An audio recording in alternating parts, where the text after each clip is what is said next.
జనం న్యూస్ కి స్వాగతం. వార్తల ముందుగా ముఖ్యాంశాలు. భారీ వర్షాలు వరదలపై మరింత అప్రమత్తంగా ఉండాలి సూచించిన సీఎం చంద్రబాబు. బ్యారేజీని బోట్లు ఢీకొన్న ఘటనలో కుట్ర కోణం బలపడుతోంది ఆరోపించిన మంత్రి నిమ్మల. విజయవాడను ముంచెత్తిన వరదల్లో చనిపోయిన వారిని ముమ్మాటికి ప్రభుత్వ హత్యలే ఆరోపించిన మాజీ మంత్రి గుడివాడ అమర్నాథ్.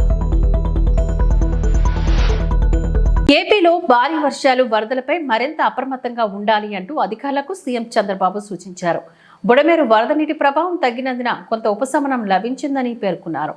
సాయంత్రానికి అన్ని ప్రాంతాలు వరద నుంచి బయటపడొచ్చని అంచనా వేశారు. వరద ప్రభావిత ప్రాంతాల్లో సహాయక చర్యలపై అధికారులతో సీఎం టెలికాన్ఫరెన్స్ ద్వారా నిర్వహించారు. ఉత్తరాంధ్ర గోదావరి జిల్లాలో పరిస్థితులపైన కలెక్టర్లు ఉన్నతాధికారులతో సమీక్షలు చేపట్టారు. శ్రీకాకుళం, విజయనగరం, విశాఖ, కాకినాడ, ఏలూరు, తూర్పు గోదావరి జిల్లాల కలెక్టర్లతోని చంద్రబాబు మాట్లాడారు. వాహనాలు, వ్యక్తులు వెళ్లలేని ప్రాంతాల్లో డ్రోన్ వినియోగించాలని అధికారులను ఆయన ఆదేశించారు. కల్వట్లోని వరద ప్రవాహాలు, గట్ల పటిష్టతను డ్రోన్ల ద్వారా అంచనా వేయాలని ఆయన సూచించారు. విజయవాడలో కొన్ని ఇళ్లు మినహా విద్యుత్ పునరుద్ధరణ పూర్తయిందని సీఎంకు అధికారులు వివరించారు. అంటువ్యాధులు ప్రబలకుండా పూర్తి స్థాయిలో పారిశుద్ధ పనులు చేపట్టాలని, వైద్య శిబిరాలు కొనసాగించాలని సీఎం ఆదేశించారు. టెలికాన్ఫరెన్స్ తీసుకొని మళ్లీ డిప్రెషన్ వచ్చింది. దీనివల్ల ఎక్కువ వర్షాలు కురుస్తున్నాయి. శ్రీకాకుళం నుంచి ఈరోజు గుంటూరు, ప్రకాశం వరకు ఈ ప్రాబ్లమ్స్ వచ్చే పరిస్థితి ఉంది. ఏదైతే బాపట్ల వరకు ఇవన్నీ కూడా మళ్ళా ఒకసారి అందరినీ అప్రమత్తం చేశాం. ఎక్కడికక్కడ రియలిస్టిక్ టైంలో మేమంతా కూడా ఎంత రెయిన్ఫాల్ పడుతుందో వారికి ఇన్ఫర్మేషన్ ఇచ్చాం. హెవీ రెయిన్ఫాల్ గానీ, మోడరేట్ రెయిన్ఫాల్ గానీ మొత్తం కూడా ఎక్స్ప్లెయిన్ చేశాం. ఉత్తరాంధ్రలో ఎక్కువ వర్షాలు పడే పరిస్థితి ఉంది. ఏలేరు రిజర్వాయర్కి ఏఎస్ఆర్ జిల్లా నుంచి ఎక్కువ నీళ్లు వచ్చే అవకాశం ఉంది. దానివల్ల కూడా ఏలేరుకు నీళ్లు వస్తే ఆ నీళ్లన్నీ కిందికి పోతే పిఠాపురం ప్రాంతంలో ముంపు గురయ్యే పరిస్థితి ఉంది. దానికి తగిన ప్రికాషన్స్ తీసుకోమన్నాం. ఎందుకంటే 15,000, 20,000 వచ్చే అవకాశం ఉంది. 24 టీఎంసీ కెపాసిటీ ఏలేరు. ఇప్పటికే 21 మధ్యాహ్నాలకి నిండింది. వెజిటబుల్ తీసుకొచ్చి డిస్ట్రిబ్యూట్ చేశాం. ఇంతవరకు 163 టన్నులు, మెట్రిక్ టన్నులు వెజిటబుల్స్ డిస్ట్రిబ్యూట్ చేశాం. వాటర్ అయితే మొత్తం 236 ట్యాంకర్స్ పనిచేస్తున్నాయి. 417 ట్రిప్స్ తో తీసుకెళ్లారు. ఇంతవరకు మొత్తం చూస్తే ప్రకాశం బ్యారేజీని 5 బోట్లు ఢీకొన్న ఘటనలో కుట్ర కోణం బలపడుతోందని మంత్రి నిమ్మల రామానాయుడు ఆరోపించారు. దర్యాప్తు అధికారులు కూడా ఇదే అనుమానం వ్యక్తం చేస్తున్నారని అన్నారు. బ్యారేజీని ఢీకొన్న పడవల్లో ఒకే యజమానికి చెందిన 3 బోట్లు ఉన్నాయని చెప్పారు. లంగర్ వేయకుండా 3 బోట్లను ప్లాస్టిక్ తాడుతో కట్టారని చెప్పారు. బోటు యజమాని వైకాపా నేత కావడం కుట్ర కోణాన్ని బలపరుస్తోందని చెప్పారు. 45, 50 టన్నుల బరువున్న పడవలు 67, 69, 70 గేట్లను దాటి కౌంటర్ వెయిట్లను బలంగా ఢీకొట్టాయని అన్నారు. అదృష్టవశాత్తు బ్యారేజీకి సంబంధించిన ప్రధాన కట్టడం, గేట్లకు ఇబ్బంది లేదని చెప్పారు. నందిగం సురేష్, తలసిల రఘురాంకు బోటు యజమాని ఉషాద్రి రామ్మోహన్ దగ్గర మనిషి, వాటికి వైకాపా రంగులు ఉండటం పలు అనుమానాలకు తావిస్తోందని చెప్పారు. బుద్ధండ రాయనిపాలెం వైపు ఉండే బోట్లు వరదకు ముందే యువతలకు వచ్చాయి. సుమారు 1.5 కోటి విలువ చేసే బోట్ల పట్ల ఇంత నిర్లక్ష్యంగా ఉంటారా అని ఆయన ప్రశ్నించారు. పై స్థాయి ఆదేశాలు లేకుండా విలువైన బోట్ల పట్ల నిర్లక్ష్యంగా ఉండరు అని నిమ్మల రామానాయుడు ఆరోపించారు. 40-50 టన్నులు ఏదైతే ఒక్కొక్క పడవ దాని వెయిట్, అటువంటి బరువైనటువంటి పడవలు అంత వేగంగా ఆ రోజునటువంటి వరద ప్రవాహంలో కొట్టుకొచ్చి మరి పర్టికులర్గా ఏదైతే ప్రకాశం బ్యారేజీకి సంబంధించి 67, 69, 70 గేట్లను దాటి ఏదైతే కౌంటర్ వెయిట్ ని బలంగా ఢీకొనడంతో కౌంటర్ వెయిట్లు దెబ్బతినేటువంటి పరిస్థితి మీ అందరికీ తెలుసు.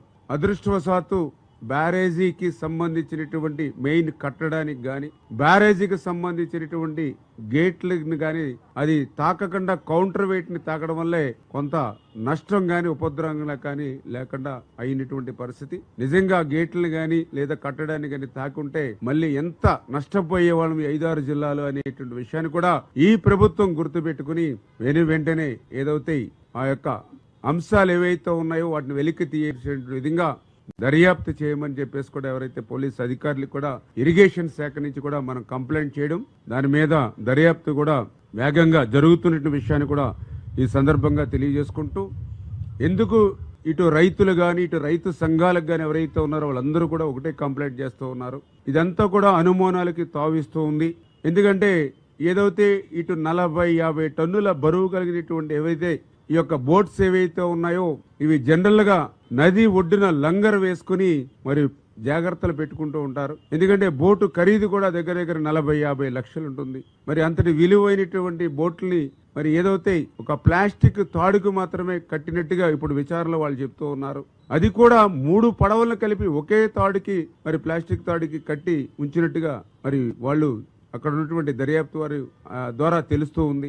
5 పడవల్లో ఈ 3 పడవలు కూడా ఎందుకు అనుమానాలకు తావిస్తుందంటే ఒకే యజమానివి 3 కావడం, ఒకే యజమాని 3 ఉండడం, ఆ 3టిని కూడా లంగర్ వేసుకోకుండా ఒకే ప్లాస్టిక్ వైర్ కట్టుకోవడం అనేది కూడా అనుమానాలు తావిస్తూ ఆ 3 పడవలకు సంబంధించిన యజమాని కూడా ఉషాద్రి ఎవరైతే ఉన్నారో అతను కూడా ఆ ప్రాంతంలో ఉన్నటువంటి కోమటి రామ్మోహన్ ఎవరైతే ఉన్నారో అతనికి మరి ప్రధానంగా మరి అనుచరుడుగా ఉండడం, ఈ కోమటి రామ్మోహన్ ఎవరైతే ఉన్నారో మరి జగన్మోహన్ రెడ్డికి అత్యంత సన్నిహితుడు అయినటువంటి తలసేర రఘురాం మీ అందరికీ తెలుసు. ఆయనకి ఈయన రామ్మోహన్ బంధువు కావడం, ఈ రామ్మోహన్ అదేవిధంగా ఈ ఉషాద్రి వీరు వారి యొక్క బంధుత్వాలను గాని వైఎస్ఆర్సీపీ పార్టీలో చేస్తున్నటువంటి సేవలను గాని ఎక్స్ ఎంపీ నందిగం సురేష్ గారు ఎవరైతే ఉన్నారో మరి వారి కనుసన్నల్లో ఆ రోజు పెద్ద ఎత్తున ఏదైతే నది పరివాహక ప్రాంతంలో నదిలో అక్రమంగా, ఎందుకంటే డ్రెడ్జింగ్ చేసి ఇసుక తీయడం ఏదైతే నిషేధం ఉన్నప్పటికీ కూడా ఆ రోజునటువంటి ఈ యొక్క వైఎస్ఆర్సీపీ ప్రభుత్వం యొక్క అండదండలతో ఏదైతే ఇప్పుడు కొట్టుకొచ్చినటువంటి పడవల ద్వారానే ఆ రోజు అక్రమంగా రిడ్జింగ్ చేసి ఇసుకను లూటీ చేసినటువంటి పరిస్థితి ఉందని, ఇప్పుడు ఆ పడవలకు కూడా ఏదైతే బోట్స్ కూడా ఆ వైఎస్ఆర్సీపీ కలర్ కూడా ఉండడం, ఆ రోజు ఏదైతే అక్రమ ఇసుక రవాణా గాని రిడ్జింగ్ చేసేటప్పుడు అధికారులకి, ఎందుకంటే ఇది అధికార పార్టీ వైఎస్ఆర్సీపీ పార్టీ అనేటువంటి విధంగా ఆ కలర్స్ ను కూడా దానికి మ్యాచింగ్ గా వేసుకున్నట్టుగా ఉన్నటువంటి పరిస్థితులు గాని కూడా కనిపిస్తున్నటువంటి స్థితి. వరద ముంపు బాధితులకు ఆహారం, మంచినీరు సరఫరా చేస్తున్నాము అని, విజయవాడలో ఇంకా కొన్ని చోట్ల నీరు నిల్వ ఉందని ఏపీ మంత్రి వంగల్పూడి అనిత వెల్లడించారు. ఉదయం అల్పాహారం, మంచినీరు, పాల ప్యాకెట్లు సరఫరా చేశామని చెప్పారు. విజయవాడలో ఆమె విలేకరులతో మాట్లాడుతూ వైకాపా నేతలపై విమర్శలు గుప్పించారు. ముంపు కాలనీలోని తమ ప్రభుత్వం చేస్తున్న సాయంపై ఆరోపణలు చేయడం సరికాదని ఆమె వ్యాఖ్యానించారు. విజయవాడలో ముంపు కాలనీలో 170 వాటర్ ట్యాంకులతోని మంచినీటిని సరఫరా చేస్తున్నాం. ఆ వాహనాలు 100 ట్రిప్పులు తిరుగుతున్నాయి. ఉదయం అల్పాహారం, మంచినీరు, పాల ప్యాకెట్లు సరఫరా చేశాం. ఇప్పటి వరకు 27,000కు పైగా ఇళ్లలో బురదను అధికారులు తొలగించారు. డ్రోన్లతో ఆహారం సరఫరాతో పాటుగా క్లోరినేషన్ చేపట్టాం. కేవలం డ్రోన్లతోనే 1,00,000కు పైగా ఆహార పొట్లాలను పంపించాం. సీఎం చంద్రబాబు పండుగ కూడా జరుపుకోకుండా శ్రమిస్తున్నారు. అయినా ప్రతిపక్ష నేతలకు ఇవేవీ కనిపించడం లేదు. కలెక్టరేట్లోనే ఉండి సహాయక చర్యలను పర్యవేక్షిస్తున్నారు. మంత్రి నిమ్మల రామానాయుడు 3 రోజుల పాటు బుడమేరు వద్దే కూర్చున్నారు. నిద్రాహారాలు కూడా లేకుండా గంటలను కూర్చివేయించారు. వరద బాధితులకి సహాయ చర్యలు ఎంత ముమ్మరంగా సాగుతున్నాయో గత 8 రోజుల నుంచి కూడా ఇక్కడున్న అందరూ కూడా చూస్తూనే ఉన్నారు. ఎస్పెషల్లీ ఇక్కడున్న పత్రికా విలేకరుల దగ్గర నుంచి, సామాన్య ప్రజల దగ్గర నుంచి, ప్రపంచవ్యాప్తంగా ఉన్న తెలుగు వాళ్ళందరూ కూడా ఇవన్నీ కూడా మనం గమనిస్తూనే ఉన్నారు. ఈ రోజుకి కూడా సహాయక చర్యల్లో ఎటువంటి ఇబ్బంది రాకూడదు. వర్షాలు పడుతున్నా కూడా ఎక్కడైతే వరద ముంపు ప్రాంతాల్లో ఉన్నారో ప్రజలు వాళ్ళందరికీ కూడా సహాయక చర్యలు అందాలి అనే ఒకే ఒక ఉద్దేశంతో గౌరవ చంద్రబాబు నాయుడు గారు సీఎం గారు ప్రత్యేకంగా, అంటే ఇక్కడే బస్సులోని ఇన్ని రోజుల నుంచి గత 8 డేస్ నుంచి కూడా బస్సులోనే తన అడ్మినిస్ట్రేషన్ కొనసాగిస్తూ ప్రతిరోజు కూడా ఉదయము సాయంత్రం కూడా ఎక్కడైతే మన ముంపు ప్రాంతాలు ఉన్నాయో ఆ ముంపు ప్రాంతాలన్నిటికీ కూడా స్వయంగా తనే వెళ్ళి పర్యవేక్షించి సాయంత్రం అయ్యేసరికి మళ్ళీ అఫీషియల్స్ అందరితోనే కూడా కూర్చొని రివ్యూ చేసి ఎక్కడెక్కడ ప్రాబ్లమ్స్ ఉన్నాయో అవన్నీ కూడా అఫీషియల్స్కి, అదేవిధంగా పొలిటికల్ లీడర్స్కి అందరికీ చెప్పి నెక్స్ట్ డేకి ఆ ప్రాబ్లం రాకుండా చూసుకునే బాధ్యత పర్టికులర్గా గౌరవ సీఎం గారు చంద్రబాబు నాయుడు గారే తీసుకోవటం అన్నది నిజంగా ఒక రకంగా చెప్పాలంటే ఒక గుడ్ సైన్. ఏ ముఖ్యమంత్రి కూడా ప్రపంచంలోని చాలామంది రాజకీయ నాయకులను చూసాము, చాలామంది ముఖ్యమంత్రులను చూసాము, దేశంలోని కాకుండా మన రాష్ట్రంలో కూడా చాలామంది ముఖ్యమంత్రిని చూస్తున్నాం. కానీ ఏ ముఖ్యమంత్రి కూడా వరద ప్రాంతాల్లోని ఉదయము సాయంత్రం కూడా పర్యటించి సుమారుగా 9 రోజుల పాటు బస్సులోనే ఉండి అడ్మినిస్ట్రేషన్ చేసిన పరిస్థితి కూడా కనిపించలేదు. అట్ ద సేమ్ టైం ఒక అడ్మినిస్ట్రేషన్ వేలోనే కాకుండా ఒక హ్యుమానిటీ వేలోని కూడా ఆలోచన చేసుకొని ఇప్పటికీ కూడా కొన్ని చోట్ల వరద ముంపు ప్రాంతాల్లోని వరద తగ్గినప్పటికీ కూడా కొన్ని ప్రాంతాల్లో వరద ముంపు ప్రాంతాల్లో ఉన్నారు, ఇంకా వాటర్ కొన్ని చోట్ల నిల్వ ఉంది. అటువంటి ఏరియాల వాళ్ళకి మనం ఏం చేయాలనే ఉద్దేశంతో కంపల్సరీగా ప్రతి ఒక్కరికి కూడా 3 పూట్ల భోజనం పంపించాలి. బ్రేక్ఫాస్ట్ దగ్గర నుంచి వాటర్ దగ్గర నుంచి బ్రెడ్, పాలు, బిస్కెట్స్ అన్నీ కూడా పంపించాలి అని ఒకే ఒక ఉద్దేశంతో ఈరోజు మార్నింగ్కి కూడా సుమారుగా 3,05,966 బ్రేక్ఫాస్ట్ ప్యాకెట్స్ పంపించడం జరిగింది. వాటితో పాటు ఈరోజు మార్నింగ్ వాటర్ ప్యాకెట్స్ దగ్గర నుంచి 1,56,100 వాటర్. బుడమేరు లోతు పరిశీలనకు పడవపై ప్రయాణించిన మంత్రి రామానాయుడు బుడమేరు లోతును పరిశీలించేందుకు గాను మంత్రి నిమ్మల రామానాయుడు పడవపై ప్రయాణించారు. సీఎం చంద్రబాబు ఆదేశాలతో మరో 2 రోజుల పాటు భారీ వర్ష సూచనలున్న నేపథ్యంలో గండ్లు పూడ్చిన దగ్గర గట్టు ఎత్తు పెంచే పనులను దగ్గరుండి చేయిస్తున్నారు. పనులకు అడ్డంకిగా మారిన వర్షం, పులివాగు నుంచి పులిమేరకు వరద ప్రవాహం, గట్టుపైనే ఇరిగేషన్ అధికారులు ఏజెన్సీలతో సమీక్షను చేసుకుంటూ పనులు వేగవంతం చేస్తున్నారు.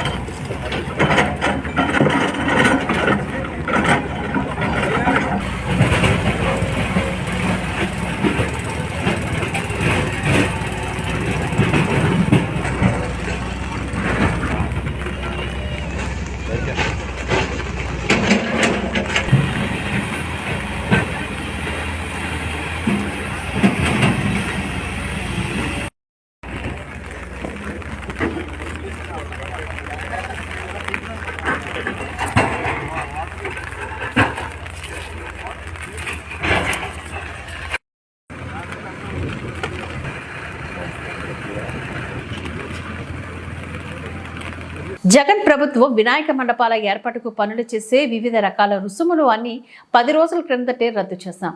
కూటమి ప్రభుత్వం గణేష్ మండపాల ఏర్పాటుకు సింగిల్ విండో విధానం అమల్లోకి తీసుకువచ్చేటప్పుడు జగన్ సర్కార్ హయాంలో నిర్ణయించిన రుసుములని అధికారులు ఇచ్చిన నోట్ ప్రకారంగానే ప్రకటించాం. ముఖ్యమంత్రి చంద్రబాబు దృష్టికి ఈ విషయం వచ్చిన వెంటనే గత ప్రభుత్వం నిర్ణయించిన విధానం రద్దు చేసి ₹1 కూడా ఏ ఒక్క అనుమతికి తీసుకోకూడదని స్పష్టంగా చెప్పారు. గణేష్ ఉత్సవ సమితులు ఏ ఒక్క అనుమతికి రూపాయి కూడా చెల్లించనక్కర్లేదు ఏపీ మంత్రి వంగల్పూడి అనిత వెల్లడించారు. జియో ఇష్యూ చేశారు. అయితే విషయం ఏమైందంటే కరెక్ట్ గా 15 days బ్యాక్ 20 days బ్యాక్ మాకు అన్ని కలిపి ఒకే పోర్టల్లో అంటే సింగిల్ విండో విధానం తీసుకొచ్చి ఆ సింగిల్ విండో విధానంలోని ఇప్పుడు మన electrical department permission, R&B permission, panchayati municipality permission, police permission, electricity permission, ఈ 5 పర్మిషన్స్ డెఫినెట్ గా మనకి వినాయక మండపం పెట్టాలంటే ఉండాలి. ఇంతకు ముందు ఏం చేసేవారంటే ఒక్కొక్కరు ఒక్కొక్క దగ్గరికి వెళ్లి పర్మిషన్స్ తీసుకునేవారు. మేము అలా కాకుండా ఒక జాయింట్ ఇన్స్పెక్షన్ పెట్టి ఒక జాయింట్ సింగిల్ విండో విధానం పెట్టాం. అయితే ఆ రోజు ఏం చేశారంటే ఇదే జీవోని నాకు డిపార్ట్మెంట్ వాళ్ళు తీసుకొచ్చి ఇచ్చారు. ఇస్తే నేను యాస్ట్రీస్గా ఈ జీవోలో ఏదైతే ఉందో మేము దాన్ని చెప్పడం జరిగింది. అయితే ఈ విషయం తెలుసుకున్న వెంటనే గౌరవ సీఎం గారికి విజ్ఞప్తులు వచ్చినాయి. గౌరవ సీఎం గారు కూడా దీని విషయం మీద మమ్మల్ని అడిగిన వెంటనే సార్ ఇలా జరిగింది, ఇలా జీవో ఉంది అంటే ఇమ్మీడియట్ గా ఆపండి, ఎవరు కూడా రూపాయి కూడా కలెక్ట్ చేయొద్దు. ఎస్పెషల్లీ ప్రతి సౌండ్ సిస్టమ్ కి మనకి ఏదైనా మనం సౌండ్ సిస్టమ్ పెట్టామంటే దానికి పర్టికులర్ గా మైక్ కి పర్మిషన్ తీసుకోవడానికి ₹100 తీసుకుంటారు డిపార్ట్మెంట్ వాళ్ళు కూడా. అది కూడా తీసుకోవద్దు వినాయక చవితులకి అని చెప్పి చాలా క్లియర్ గా 10 రోజుల క్రితమే ఈ విషయం చెప్పడం జరిగింది. ఎవరు దగ్గర ఎక్కడ కూడా ఎటువంటి ఫీజెస్ కూడా కలెక్ట్ చేయట్లేదు, ఎటువంటి చలనాలు కూడా కలెక్ట్ చేయట్లేదు. ఏదైతే వినాయక చవితి అదే విధంగా దుర్గా నవరాత్రి ఉత్సవాలు మన రాష్ట్రంలోనే కాదు మన దేశంలో చాలా ప్రెస్టేజియస్ గా చాలా భక్తి శ్రద్ధలతో చేసే భక్తులు ఎవరైతే ఉన్నారో వాళ్ళెవరు కూడా ఇబ్బంది పడకూడదనే 10 రోజుల క్రితమే గౌరవ సీఎం గారు అందరికీ కూడా ఇన్స్ట్రక్షన్స్ ఇవ్వడం జరిగింది. ఈ రోజుకి కూడా కనీసం మైక్ పర్మిషన్ కి కూడా మేము ఎవరం కూడా డబ్బులు తీసుకోవట్లేదు. ఇది క్లియర్. దీనికి నేను 20 రోజుల క్రితం మాట్లాడిన మాటలను తీసుకొచ్చి వైఎస్ఆర్సీపీ వాళ్ళు ఏమీ లేదు అన్నట్టుగా ఈ రోజు కావాలని దాన్ని ట్రోల్ చేసే పరిస్థితి చూస్తా ఉంటే వాళ్ళ తాలూకా తెలివి తక్కువతనం, అదే విధంగా వాళ్ళు బురద జల్లే కార్యక్రమాల్లో వాళ్ళకి టైమ్, సిచ్యువేషన్ అలాంటివి ఏం అవసరం లేదన్న సంగతి కూడా చాలా క్లియర్ గా అర్థమవుతుంది. ఇది క్లియర్ గా ప్రజలందరికీ కూడా అర్థం కావాలి కాబట్టి చెప్తున్నా. ఇది ఆల్రెడీ 2022లో ఇచ్చిన జీవో. ఆ రోజు ఆ జీవోని కూడా పక్కన పెట్టి ఎట్టి పరిస్థితుల్లో ఎవరికి కూడా అది కలెక్ట్ చేయొద్దు అని చెప్పారు. ఎవరు కూడా అక్కడ కలెక్ట్ చేయట్లేదు. ప్రతి ఒక్క చోట కూడా వినాయక ఉత్సవాలు అంగరంగ వైభవంగా జరుగుతున్నాయి. ప్రజలు ఎవరు కూడా ఇబ్బంది పడట్లేదు. విజయవాడను ముంచెత్తిన వరదల్లో చనిపోయిన వారిని ముమ్మాటికి ప్రభుత్వ హత్యలేనంటూ మాజీ మంత్రి గుడివాడ అమర్నాథ్ స్పష్టం చేశారు. నగరాన్ని వరద ముంచెత్తబోతుందని ప్రభుత్వానికి స్పష్టమైన సమాచారం ఉన్నా కూడా ప్రజలను అప్రమత్తం చేయలేదని, ముందస్తు జాగ్రత్తల చర్యలు చేపట్టలేదని, మరోవైపు వరద బాధితులను ఆదుకోవడంలోనూ ప్రభుత్వం దారుణంగా విఫలమైందని ఆయన ఆక్షేపించారు. విజయవాడ వరదలు ఏమాత్రం ప్రకృతి వైపరీత్యం కాదన్న మాజీ మంత్రి అది ప్రభుత్వం సృష్టించిన వైపరీత్యమనని, సీఎం పబ్లిసిటీ యావకి పరాకాష్ట అని అభివర్ణించారు. అందుకే వరద మరణాలకు సీఎం మంత్రివర్గంతో సహా సంబంధిత శాఖల అధికారులంతా బాధ్యత వహించాలని తేల్చి చెప్పారు. విశాఖపట్నం వైఎస్ఆర్సీపీ కార్యాలయంలో మాజీ మంత్రి గుడివాడ అమర్నాథ్ మీడియాతో మాట్లాడారు.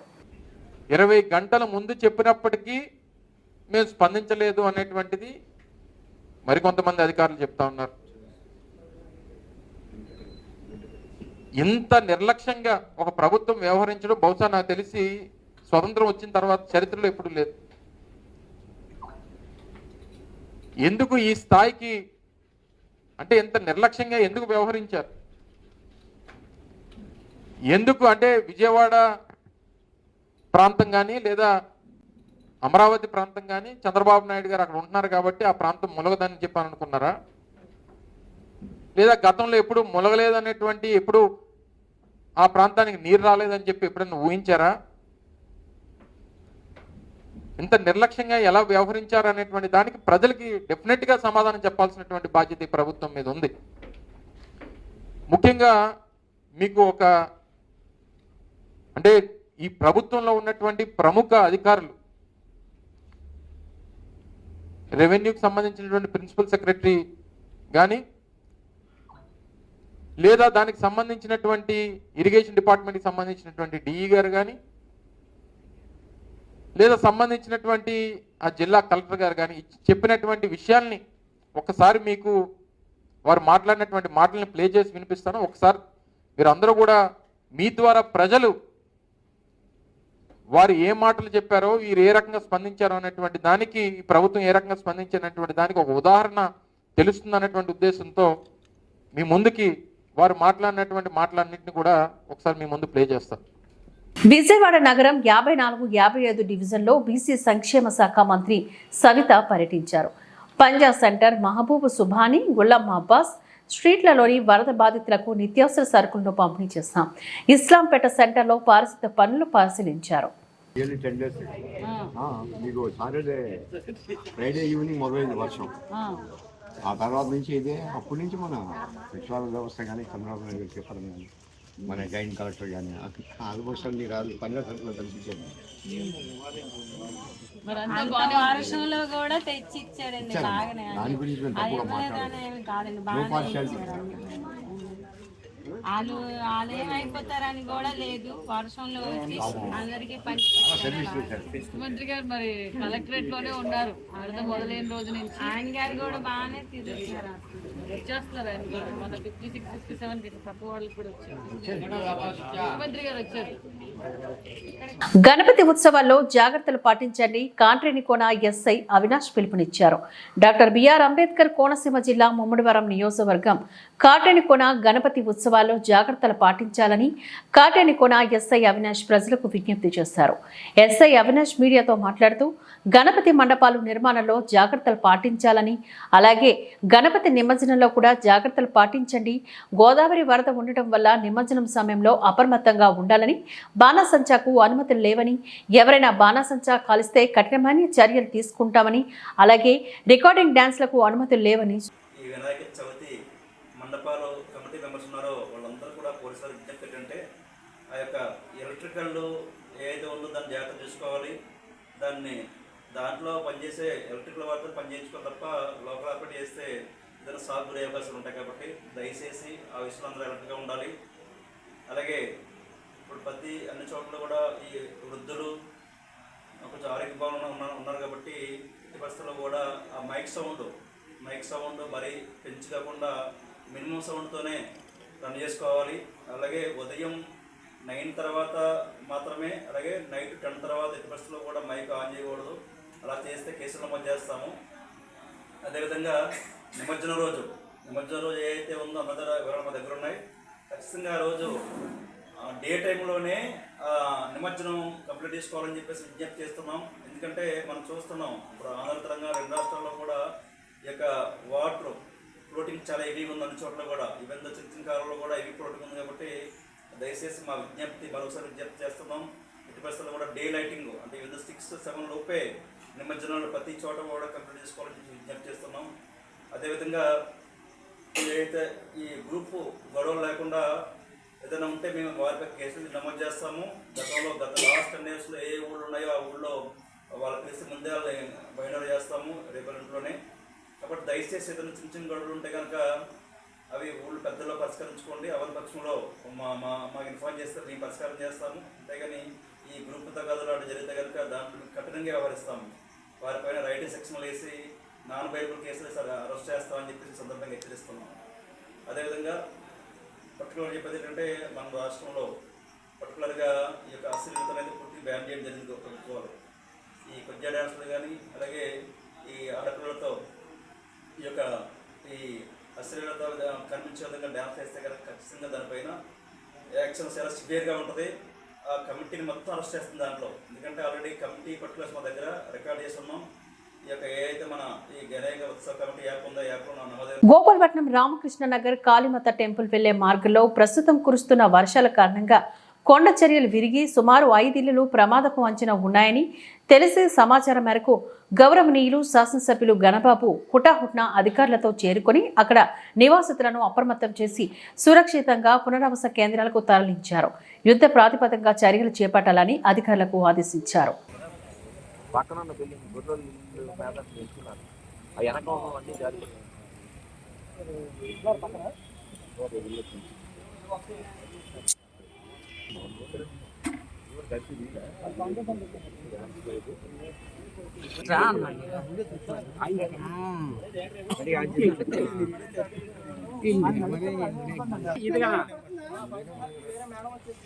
వర్కౌట్ అవ్వట్లేదు పెట్టాలి అది చూడండి లేకమనే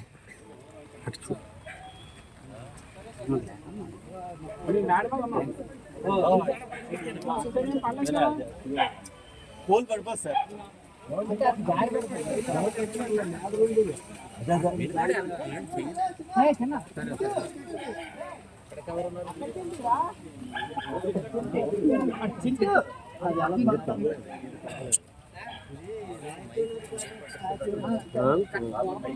ఈ పాటకల్ మన టీవీ పంపించాం. పవర్ ఫస్ట్ కట్ చేసి పడిపోయినందుకు ఆ పోల్ డిస్టర్బ్ చేయండి.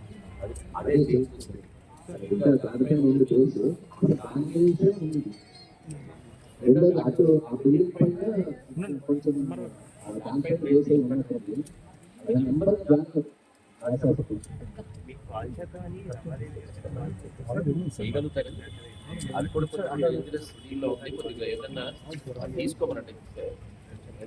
సపోర్ట్ తీసుకోవాలి. ఏదైనా తాళి కట్టుకుని ఎల్ షేప్ లో ఉంది కదా ముందు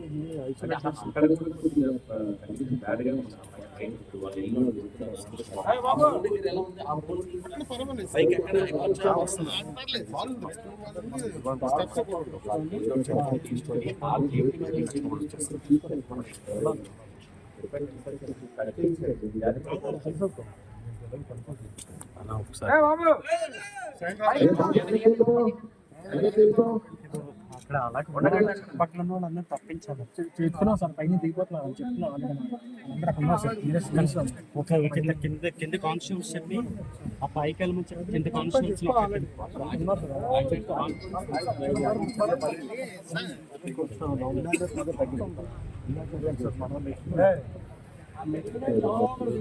సపోర్ట్ తీసుకొని కట్ చేస్తుంది సార్.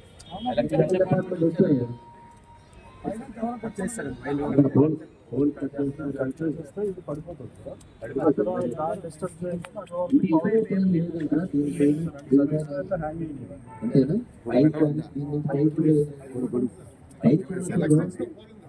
అక్కడికి వెళ్ళినట్టు పోవాలి. దాన్ని కూడా కట్ చేయండి. అక్కడ కట్ చేయిస్తాను.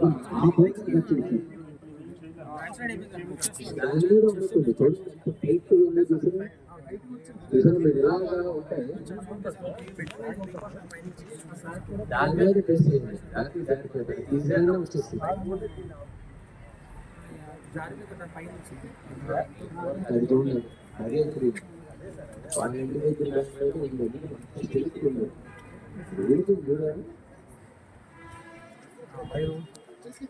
ఇక్కడ మూవ్ చేస్తున్నారు కదా, అందుకని మూవ్ అవుతుంది.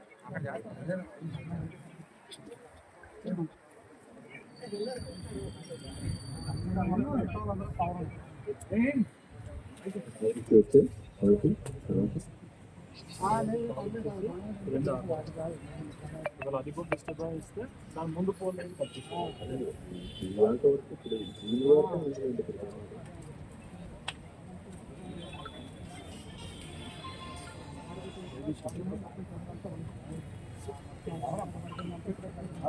మేఘాద్రిగడ్డ రిజర్వాయర్ పరిస్థితి పరిశీలించిన డిప్యూటీ మేయర్ జియాని శ్రీధర్ గడిచిన 2 రోజులుగా నగరంలో ఎడతెరిపి లేకుండా కురుస్తున్న భారీ వర్షాల కారణంగా అనేక లోతట్టు ప్రాంతాలు నీట మునిగాయి.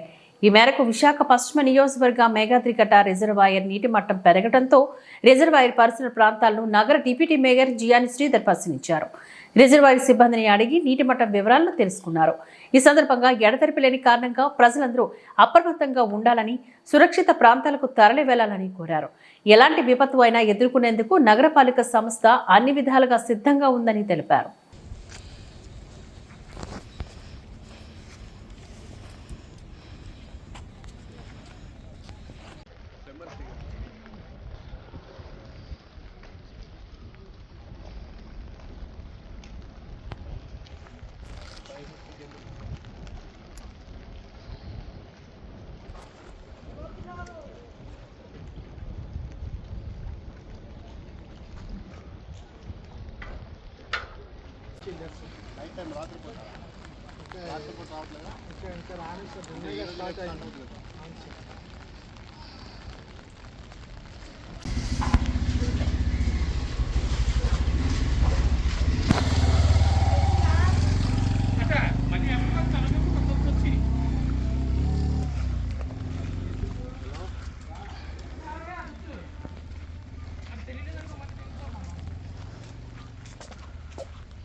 రమేష్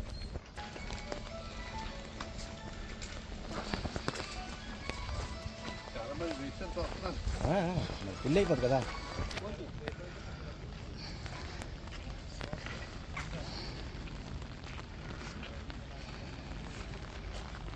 గణేష్ మండపాలకు బియ్యం పంపిణీ చేస్తున్న బీజేపీ నాయకులు గణేష్ మండపాల్లో గణేష్ నవరాత్రిని పురస్కరించుకొని అన్నప్రసాద వితరణ కార్యక్రమాలు నిర్వహిస్తూ ఉంటారు. అన్నప్రసాద వితరణ కార్యక్రమం ఖర్చుతో కూడుకున్న కార్యక్రమం. స్థానిక బీజేపీ నాయకులు జిల్లా BJYM executive member Kiran Mudiraj ఆధ్వర్యంలో Malkajgiri MP Etela Rajender, BJP senior నాయకులు భానుప్రకాష్ సూచనల మేరకు మల్కజ్గిరిలో ఏర్పాటు చేసిన మండపాల్లో అన్నప్రసాద వితరణ కోసం 50 కిలోల బిర్యానీ, ఇతర సామాగ్రిని ఇవ్వడానికి ముందుకు వచ్చారు.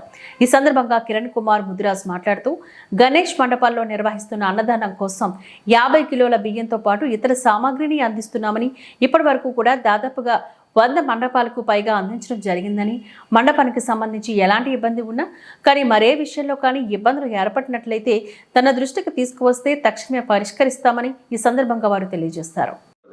నా పేరు Kiran Mudraj, BJYM executive member, జిల్లా మేడ్చల్ మల్కాజిగిరి డిస్ట్రిక్ట్.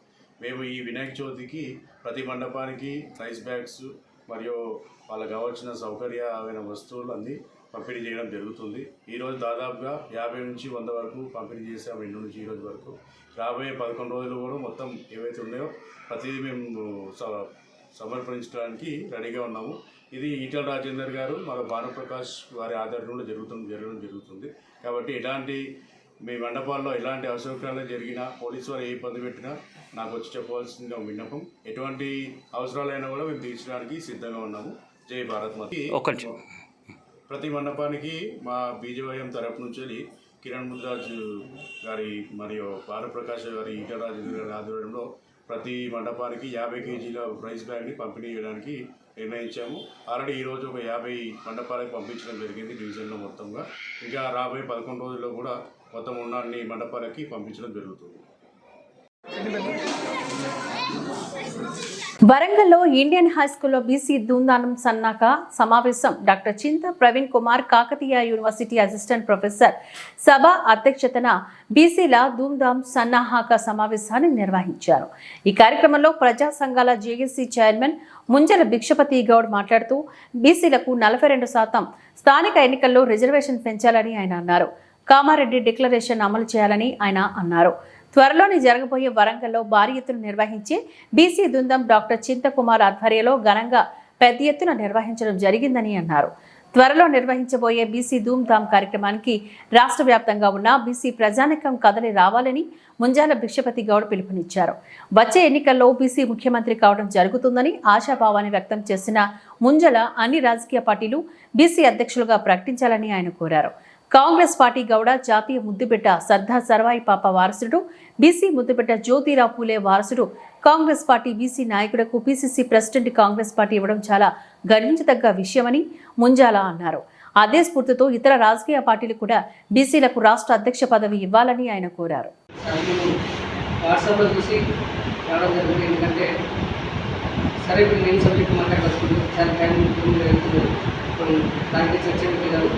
డేట్ మాత్రం నాకు ఈ మధ్యలో పెట్టి బాగుంటుంది. ఎందుకంటే జనం కూడా రోడ్డు మీద బాగానే అంటారు. వాసన ఇప్పుడు జనం రోడ్డు బాగా వినాయక చదువు దానికి వస్తుంది. సమాజం అంటున్నారు కాబట్టి జనవరికి ధూంధాం కార్యక్రమం వచ్చే అవకాశం లేదు. మీరు దాంట్లో కంపేసి సనాతన సమాజం కంపేసి ఆ కంపెనీలో బాధ్యతలు అన్ని విజయం చేస్తే తప్పకుండా బీసీల ధూంధాం తప్పకుండా విజయం ఉంటుంది. 33 జిల్లాలు బీసీల అనుమానం తప్పకుండా 33 జిల్లాలు రావాలి. ఇక్కడిలో పుడుతుంది ఉద్యమాల గట్ట మనం పరకాల్సింది కాబట్టి ఇక్కడ స్టార్ట్ అయింది. ఉన్నతంలో చిన్న కంటే మనం డాక్టర్తో ప్రొఫెసర్ కష్టంతో మీరైన కాబట్టి ఆయన అందరిలో మొదటిగా తెలంగాణ వ్యాప్తంగా విభజన అందిస్తున్నారు. మీరు పెట్టిన కాబట్టి దాన్ని నిర్మాణంగా విషయాలతో దాన్ని కంపేసి మీరు కూడా మీరు ఎప్పుడు అమ్మడానికి సిద్ధంగా తప్పకుండా వస్తారు. ఎందుకంటే మన బీసీ మన ఎంతమంది మాట్లాడబట్ట జ్యోతిరావు పూలే సాక్షిగా వాళ్ళ బీసీ నాయకులు సాక్షిగా రాజకీయాలుగా అన్ని పనులు స్టార్ట్ చేసుకున్నటువంటి తప్పకుండా విజయం చేసి ఈ వార్తలు ఇంతటితో సమాప్తం. నమస్కారం.